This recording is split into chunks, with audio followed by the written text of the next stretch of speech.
예, 오늘은 이제 음식 예술 제3강 맛의 미학적 문제 두 번째 문제를 살펴보도록 하겠습니다. 예, 오늘은 이제 그 데이비드 흉, 그 영국의 철학자이자 뭐 경제학자, 역사가였죠.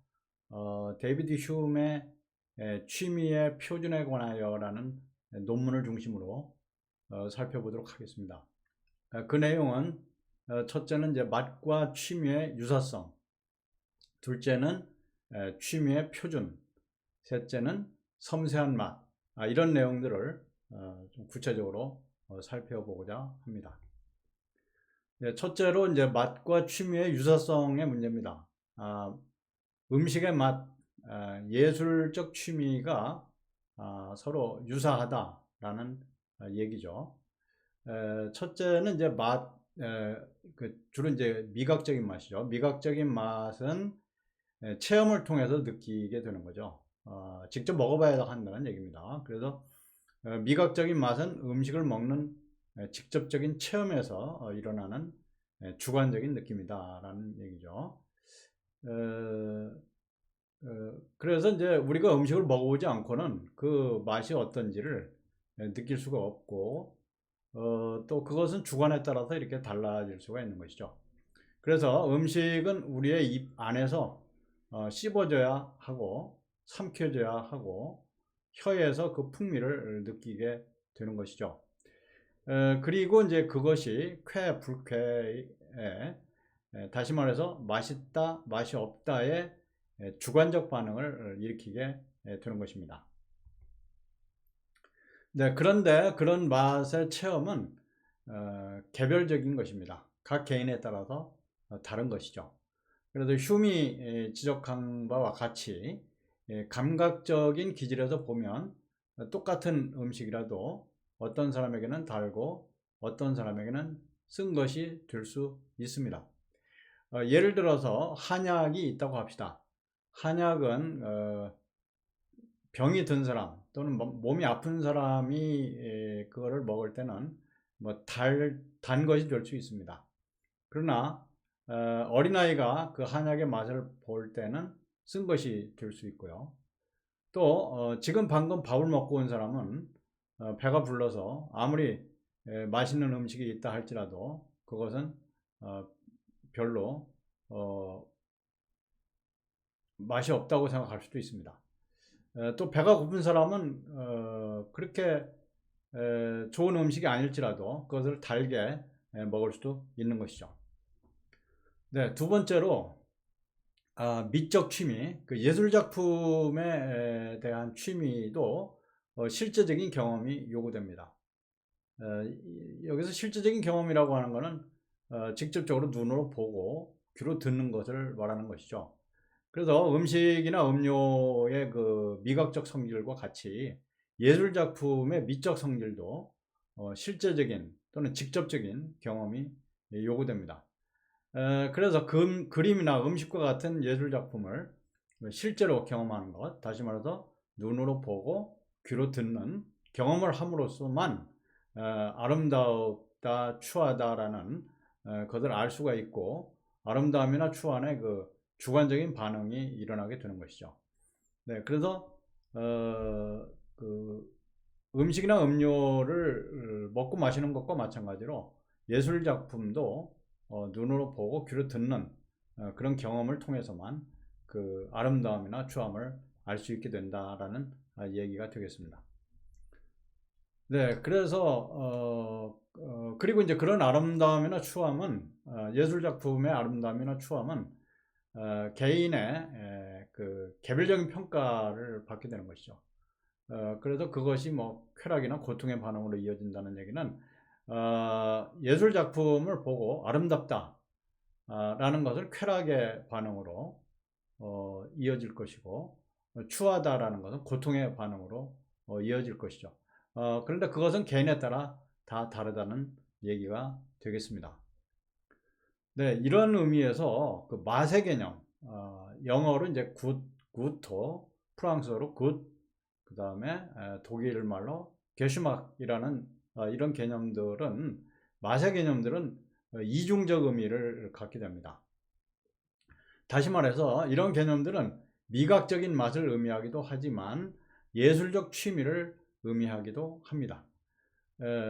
그래서 미각적인 맛을 안다라고 하는 것과 예술작품의 아름다운 성질을 안다라고 하는 것은 유사한 또는 유사성을 갖는 것이다 라는 의미를 말하는 것입니다. 그런 내용에 대해서 볼테르와 휴먼은 이제 이런 말들을 합니다. 볼테르는 맛은 풍미를 위한 감각, 이걸 음식을 먹고 미각적인 맛을 느끼는 것이죠. 예술 애호, 예술 작품을 보고 그 아름다움을 맛보는 것이죠. 그래서 미각적인 맛과 예술적 아름다움 사이에는 쉽게 전환이 이루어진다고 말하고 있습니다. 그래서 이 미각적인 맛과 예술 작품의 감상은 잘 전환될 수 있다라고 얘기를 하는 것이고요. 휴먼은 신체적인 미각과 예술적 취미 사이에는 커다란 유사성이 있다. 그래서 이 신체적 미각은 이제 미각이니까 음식의 맛을 보는 것과 예술 작품을 보고 취미를 즐기는 것은 커다란 유사성이 있다라고 말하고 있습니다. 그래서 휴먼 미각적인 맛과 예술적 취미 사이에 커다란 유사성, 유비라고도 하죠. 유사한 점이 있다라고 하는 것을 인정을 하고 있고요. 그래서 미각적인 맛을 예술적 취미로까지 확장시켜서 적용할 수 있다라고 말하고 있습니다. 그래서 그 미각적인 맛은 결국 미적 아름다움과 도덕적인 판단에 적용하는 정신적 취미로까지 확대될 수 있는 것으로 보고 있습니다. 네, 두 번째로 취미의 표준의 문제를 살펴보겠습니다. 첫째, 맛과 취미는 어디에서 발생하는가 하는 점을 보고요. 그 다음에 취미 판단이라고 하는 것은 어떤 것인지 살펴보도록 하겠습니다. 우선 그 맛과 취미가 무엇에서 발생하는가 하는 점은 첫째로 샤프츠베리와 허치슨은 맛이라고 하는 것, 그것은 음식 자체에 존재하는 성질로 보고 있습니다. 맛이라고 하는 것은 이제 음식에 있다, 음식 안에 있다 이렇게 본 거죠. 그래서 사물들 안에 있다고 본 거고 또 대상 안에 있다 이렇게 볼 수 있는 것이고요. 그리고 맛의 쾌락을 느끼는 것은 그 음식이 우리 안에 어떤 효과를 불러일으켜서 그 맛의 쾌락을 느끼게 된다라는 것이죠. 그러니까 맛이라고 하는 것은 음식 자체에 있다고 보는 것이고 그 쾌락을 느끼는 것은 우리가 그 음식이 우리에게 불러오는 그 효과다 이렇게 보는 것입니다. 네, 그런데 흉은 샤프츠베리와 허치슨과 달리 맛은 음식에 있는 성질 때문이 아니라 그러니까 그 맛의 성질은 음식에 있는 것이 아니라 인간의 주관적 감정에서 발생한다고 보는 것이죠. 그래서 결국은 이제 맛이라고 하는 것이 대상에 있는 것이 아니라 인간의 내면의 주관적 감정에서 발생한다. 이렇게 보는 것이 이제 휴메의 관점이 되겠습니다. 그래서 결국 맛의 의미라고 하는 것을 대상에서 찾는 것이 아니라 인간의 내면으로부터 이제 정의를 내리고 있습니다. 이런 점에서 휴먼 앞에서 말한 샤프츠베리나 허치슨의 관점과 상당히 차이가 있고 그것에 비해서 혁명적인 발상이다 이렇게 볼 수 있습니다. 한마디로 맛은 대상에 있는 게 아니라 인간의 주관적 감정이다. 인간의 내면에서 발생한다. 이렇게 본 것이죠. 그래서 이제 흉의 말을 들어보면 단맛이나 쓴맛은 대상들 안, 다시 말해서 음식 안에 있는 성질이 아니고 전적으로 인간의 내적인 감정에 속한다 이렇게 말하고 있습니다. 그런 점은 아름다움과 추함이 단맛이나 쓴맛보다 더하다. 이 말은 아름다움이나 추함의 예술적 감정, 그것도 인간의 내적인 감정에서 비롯된다고 본 것이죠. 네, 그 다음에 취미의 표준에 따른 판단을 살펴보겠습니다. 자, 그런데 이런 맛과 취미는 한 사람 한 사람에게 모두 다를 것입니다. 앞에서도 살펴본 것처럼 똑같은 음식인데 어떤 사람은 달고 맛있다라고 하고 어떤 사람은 쓰다라고 말할 수도 있는 것이죠.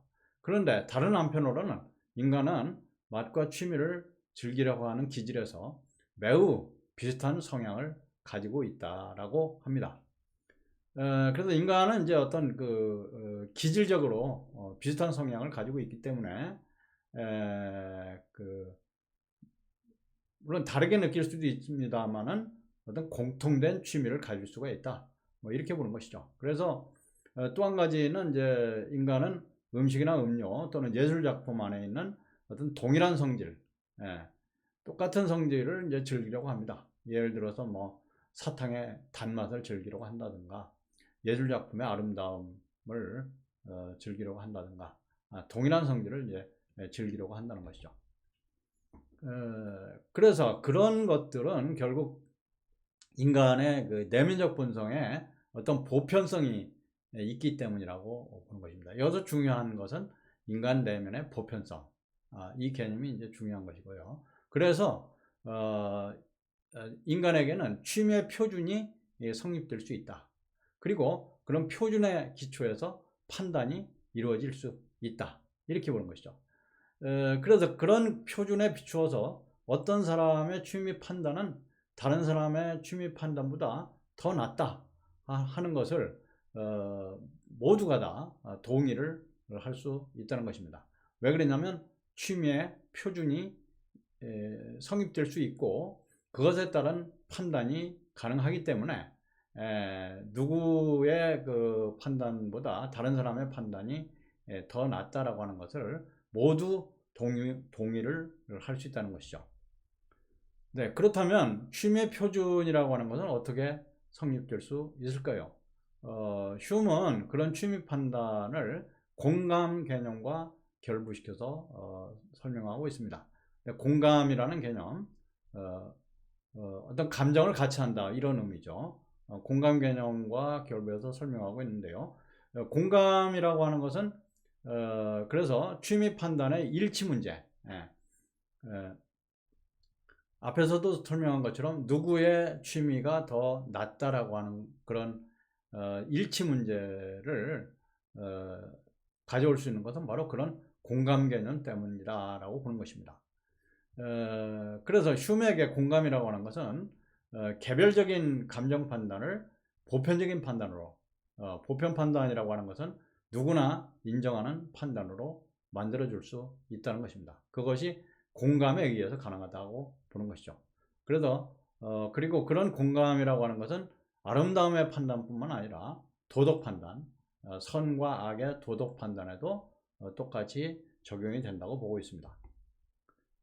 네, 그래서 자연적인 감정, 우리 안에서 일어나는 자연적인 감정은 상황에 따라 다르고 조건에 따라서 달라질 수 있습니다만 공감을 통해서 반성을 하고 또 그런 감정들을 교정함으로써 그런 가변성, 변화성, 또 편파성 이런 것들이 극복될 수 있다고 봅니다.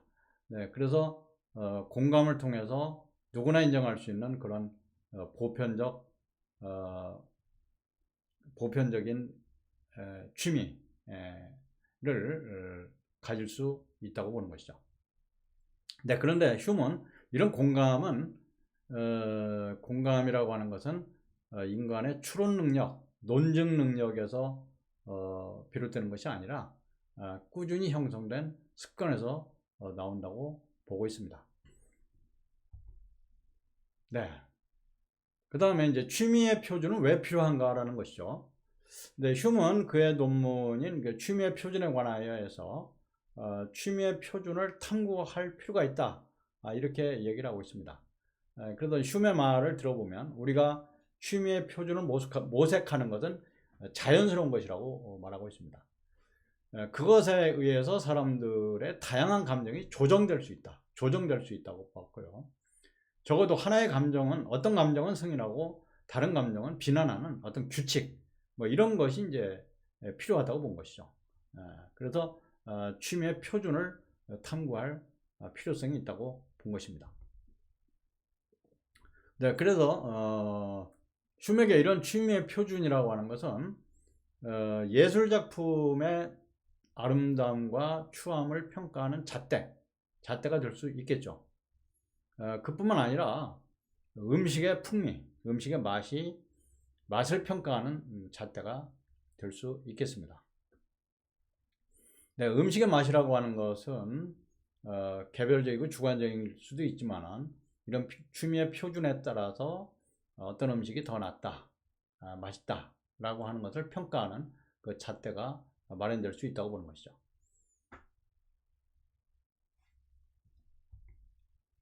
네, 네, 그럼 이제 그 흉이 말을 했던 섬세한 취미라는 개념을 살펴보도록 하겠습니다.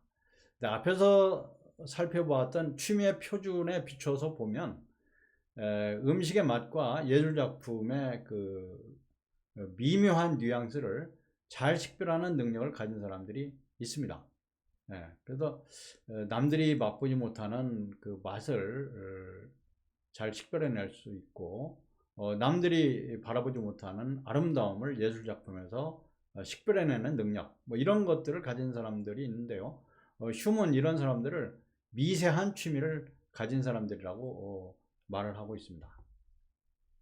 네, 그래서 이제 미세한 취미를 가진 사람들은 다른 사람들보다 맛과 취미를 더 잘 즐길 수 있고 또 훌륭한 비평을 할 수 있다 라고 합니다. 예를 들어서 이제 좋은 와인을 즐기는 사람은 그 와인의 성질을 확인할 수 있고 그 성질을 설명할 수도 있습니다. 또 기술할 수도 있고요. 그는 일반 사람들이 그 느끼지 못하는 또 보지 못하는 그런 성질을 확인해낼 수 있고 그거를 기술해낼 수 있고 가능하다면 그 와인의 맛만 보고도 몇 년도에 생산됐다라고 하는 생산 연도까지 맞출 수가 있다는 것이죠. 네, 이런 사람들은 이제 매우 섬세한 취미를 갖춘 사람이다 이렇게 말할 수 있겠습니다. 네, 그런데 흉은 이제 그런 섬세한 취미를 갖기 위해서는 훌륭한 감수성이 있어야 한다라고 말하고 있습니다. 감수성이라고 하는 것은 그 외부 세계의 자극을 받아들이고 느낄 수 있는 그런 능력을 말합니다.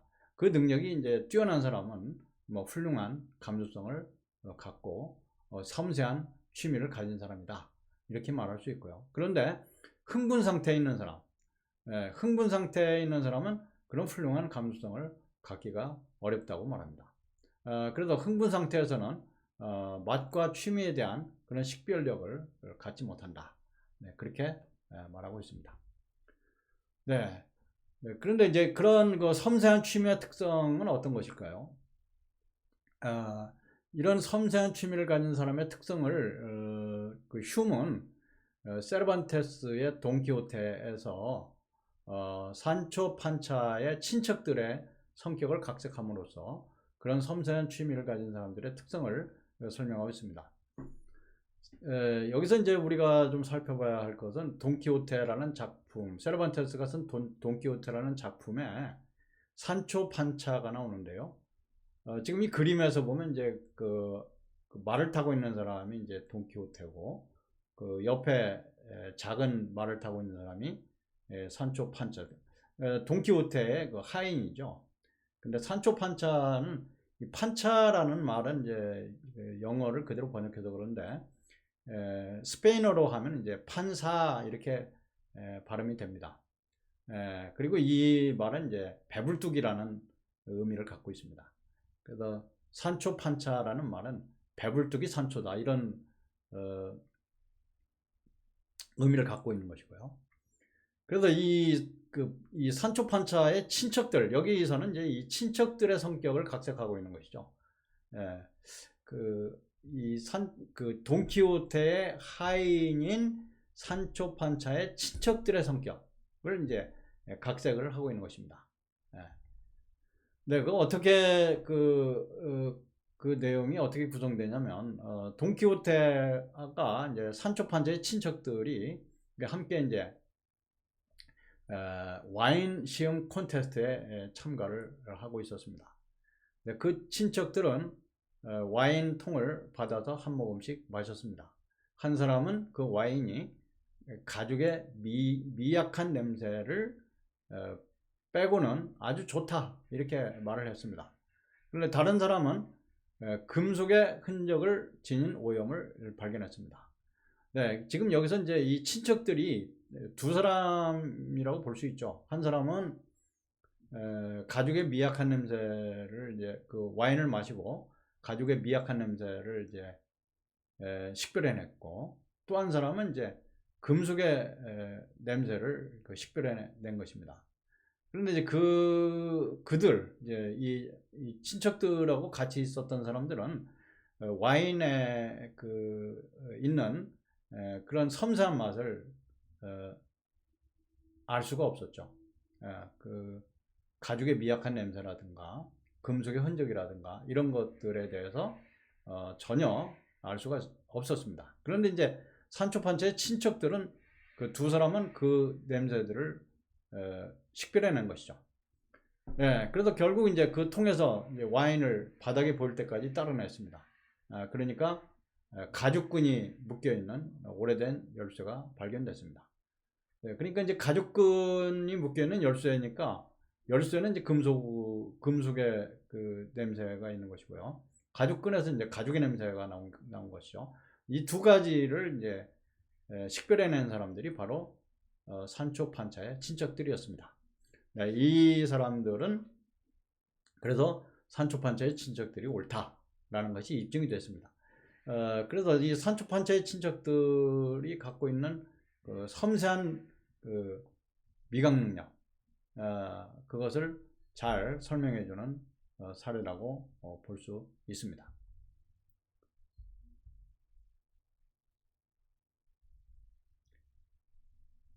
예, 오늘 강의는 여기까지 하도록 하겠습니다. 감사합니다.